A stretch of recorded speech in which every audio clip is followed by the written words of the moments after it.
Muito bem, senhoras e senhores, ontem nós fizemos um unboxing do iPhone XS Max aqui no Loop Infinito e desde então eu tive a oportunidade de restaurar o meu backup e brincar um pouquinho com esse menino. Então no vídeo de hoje eu trago o aguardado hands-on do iPhone XS Max. Eu vou fazer alguns comentários também sobre o iPhone XS convencional, mas a grande diferença mesmo é o tamanho e a bateria. O resto é praticamente tudo igual. Então boa parte do que eu vou comentar aqui para o XS Max, salvo a questão de tamanho e tudo mais, também vale para o XS tradicional, que depois vai ter vídeo dele também. E eu sei que muitos de vocês gostam de especificações técnicas, então eu tô com a minha colinha aqui, olha aí. Nós temos uma telona de 6.5 polegadas com uma resolução de 1242 por 2688 pixels, né? E isso coloca essa resolução um pouco acima do Full HD, com uma densidade de pixels de 458 pixels por polegada, ou seja, tá ótimo para esse tamanho de tela, 6.5 polegadas, né?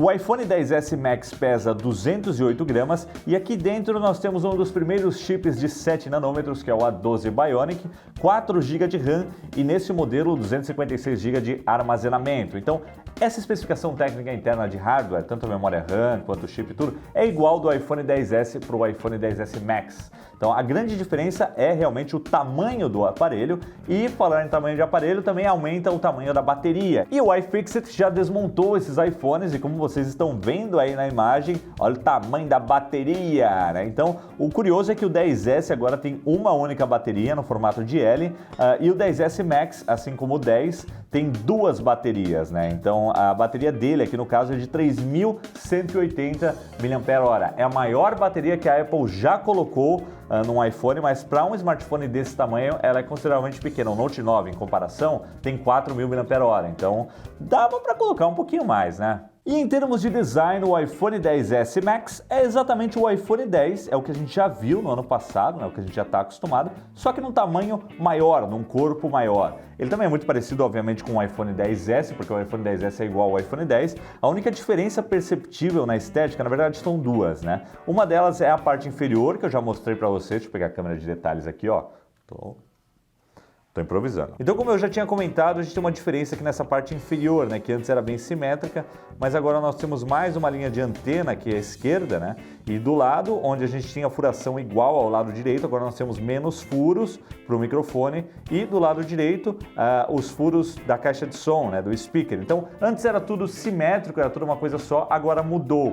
O que eu acho que é bom porque meio que reforça que de um lado é uma coisa e do outro lado é outra. Então desse lado aqui é microfone e desse lado aqui é a caixinha de som. A outra mudança estética está na gavetinha do chip, mas isso eu vou falar daqui a pouco quando eu for falar sobre a questão do Dual SIM. E em termos de tamanho, o iPhone XS Max ele é um iPhone Plus. Ele tem praticamente o mesmo tamanho do iPhone 6 Plus, 6S Plus, 7 Plus ou 8 Plus. Então, mais uma vez, comparando aqui com o iPhone XS, né, convencional, vocês percebem aí a diferença no tamanho, né? Deixa eu colocar um do lado do outro aqui para vocês perceberem.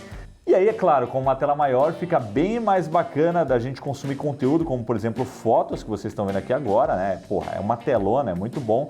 E eu tinha esquecido como era bom numa telona grande a digitação, né? Porque a gente tem um teclado maior e aí fica bem mais confortável de digitar texto, especialmente se você vai fazer um texto longo e tal. Claro que você ainda tem aqui as opções do teclado para você colocar ele pequenininho aqui do lado direito, né? Que facilita nessa tela grande. Aliás, por falar em usabilidade, a gente tem uma pequena complicação que é a seguinte: quando a gente tinha um iPhone Plus, a gente tinha bordas na tela, né? Mais ou menos assim, né? Por aí, né? Uma bordona aqui embaixo, uma bordona aqui em cima. Com isso, os limites da tela estavam aqui, ó, daqui até aqui. Então, se você precisasse puxar a central de controle daqui ou daqui agora, você só tinha que fazer isso aqui. Então, dava para fazer com apenas uma mão. Agora, como a telona é maior, você tem que vir até aqui em cima puxar, né? Ou até aqui embaixo também. Então, acaba sendo um pouquinho mais difícil para quem tem as mãos menores, né? Vai acabar sendo um pouco mais difícil navegar pela interface do sistema. Então, isso é uma coisa para você considerar. Se você tem as mãos pequenas, você vai ficar usando as duas mãos o tempo todo. E ainda falando sobre a tela, eu não posso deixar de mencionar o Note. Aliás, vocês viram, né? A Apple com esses wallpapers aqui, ela escondeu completamente o Note. Primeiro era a identidade visual e agora parece que eles estão com vergonha? Ué, Como a gente tem mais espaço, as informações aqui em cima elas não ficam tão coladas nos cantos da tela, né?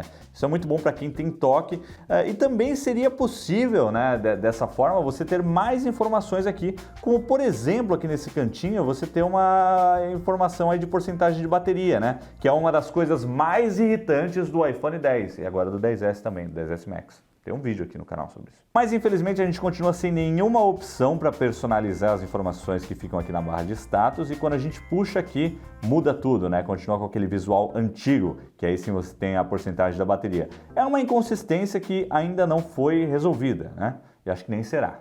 Então, em termos de tamanho e tela, é praticamente isso, né? Ele é um iPhone Plus, essencialmente, ele deveria se chamar iPhone 10S Plus, esse Max é para confundir a turma, e eu já tinha me acostumado com esse tamanho de tela, né? Então, para mim, hoje essa é a minha escolha, né? Eu gosto do tamanho da tela e também da bateria extra, que, aliás, isso já foi perceptível aí nesse primeiro dia de uso, né? Eu já percebi que a bateria tá segurando melhor. Eu tinha um iPhone Plus, quem tem um iPhone Plus sabe que o maior, a bateria costuma durar um pouquinho mais do que o outro, pouquinho não, é considerável, né? Por causa do tamanho da bateria, vocês viram aí a imagem, né? Ela é uma bateria bem maior. Com uma telona desse tamanho, eu gosto de ter o máximo aproveitamento de tela, né? E por padrão, como vocês estão vendo, a gente tem o mesmo número de ícones que um iPhone convencional, então não muda muito. A gente ainda tem aquela opção que quase chega a ser um insulto aqui na parte de tela e visualização, porque você tem um modo padrão e esse tem um modo ampliado. E tipo, não muda quase nada, ó. Muda o quê? Sei lá, nem 10% do tamanho dos ícones, dos elementos, né? Então, eu acho isso meio zoado e para você poder aproveitar para valer, você precisa diminuir o tamanho do texto. O tamanho do texto por padrão é assim, então olhem bem como é que está aqui, né? As opções aqui.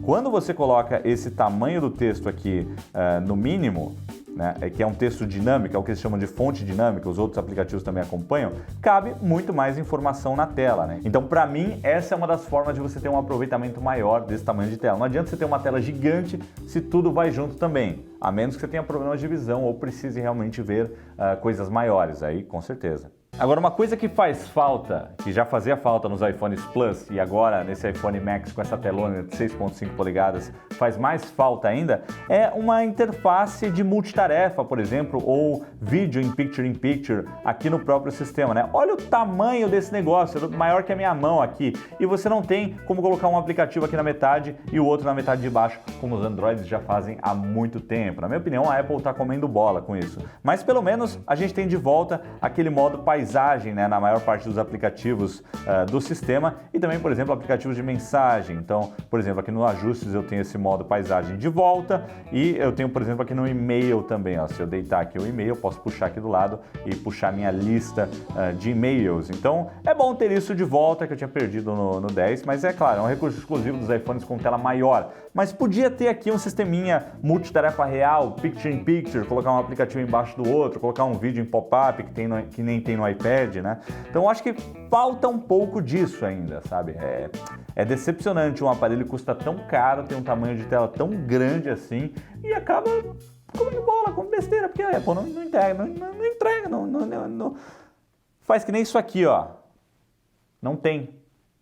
Ah, e aqui o 3D Touch ainda existe, tá? Só para vocês saberem, que no 10R não terá. Mas isso é papo para outro vídeo. Vamos seguir. Vamos então agora falar um pouquinho sobre as câmeras. O iPhone 10S e o iPhone 10S Max têm praticamente o mesmo sistema de câmeras do iPhone 10. Então, aqui atrás nós temos uma câmera wide com abertura f1.8 e uma câmera telefoto com abertura f2.4, ambas com 12 megapixels. E na frente nós temos uma câmera de 7 megapixels com abertura f2.2. E eu venho falando que é praticamente o mesmo sistema de câmeras, né, o que a gente já tinha, mas tem mais uma coisa para a gente considerar, além dos megapixels e a abertura da lente, né, que é o sensor, o tamanho dos pixels do sensor. É uma unidade conhecida como micrômetros, ou também microns, que o pessoal fala por aí, né. É basicamente o tamanho, né, do pixel. Quanto maior o tamanho do pixel do sensor, mais luz capta, né, então isso é melhor. Então antes a gente tinha 1.2 micrômetros mais ou menos no iPhone 10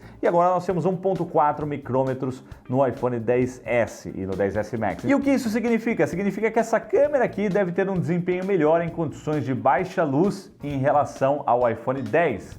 Eu não sei se vai ser muita coisa, mas tecnicamente é melhor. Então existe essa diferença. Eu venho falando que é praticamente a mesma coisa, mas existe sim essa diferença aí. E nesse ano em especial a Apple está prometendo muitas melhorias no software, no pós-processamento da imagem, né? Com mais otimizações, com o modo Smart HDR, né? Que tira várias imagens, não só 3, para fazer uma combinação.